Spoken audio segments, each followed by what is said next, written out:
So here's inverse functions part 2, and we're given f of x is equal to 3x over x plus 2, and we're asked to find the inverse. First thing you do is what we always do is start off by renaming f of x y, just for form. I'm going to rewrite this. The next step now is to solve for x, isn't it? So solve for x. So to solve for x, what we're going to do is use means extremes theorem. We're going to cross multiply. So I'm looking at this as if it was y over 1. So I'm going to multiply this times this and this times that. We're going to get y times x plus 2 is equal to 3x, isn't it? Everybody good so far? Yes. From here, just keep moving a little bit. I'm going to go ahead and distribute this in. I'm going to get xy plus 2y. Make sure you distribute completely. Is equal to 3x. Remember, we're solving for x. So we want to get all our x's on one side.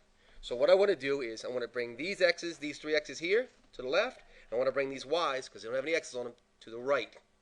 So I'm going to add negative 2y here, negative 3x to both sides also, which should give us xy minus 3x is equal to negative 2y.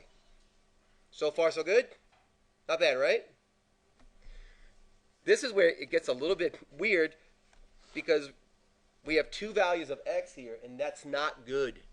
We need to get a singular value for x. But if you look at it, there's a factor of x here and a factor of x here. So I'm going to factor out x. I'm going to say x times y minus 3 is equal to negative 2y. Just see if that doesn't work. First off, look, we have a singular value of x. That's good, right? And here, if we multiply this back in, x times y is xy. Raekwon, x times negative 3 is negative 3x. It works, right? Okay.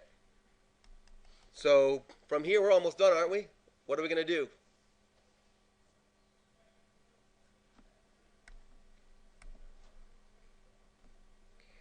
We have a factor here that has nothing to do with x, don't we? So what are we going to do with it? Divide it out.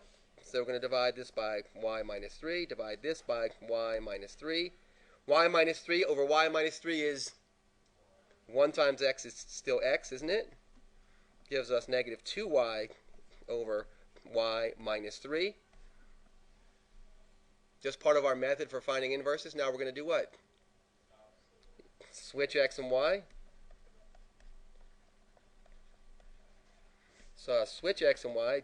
We'll get y is equal to negative 2x over x minus 3. Remembering, is this truly y? Now this is not y. This is just part of our method, isn't it? So what are we going to do with this?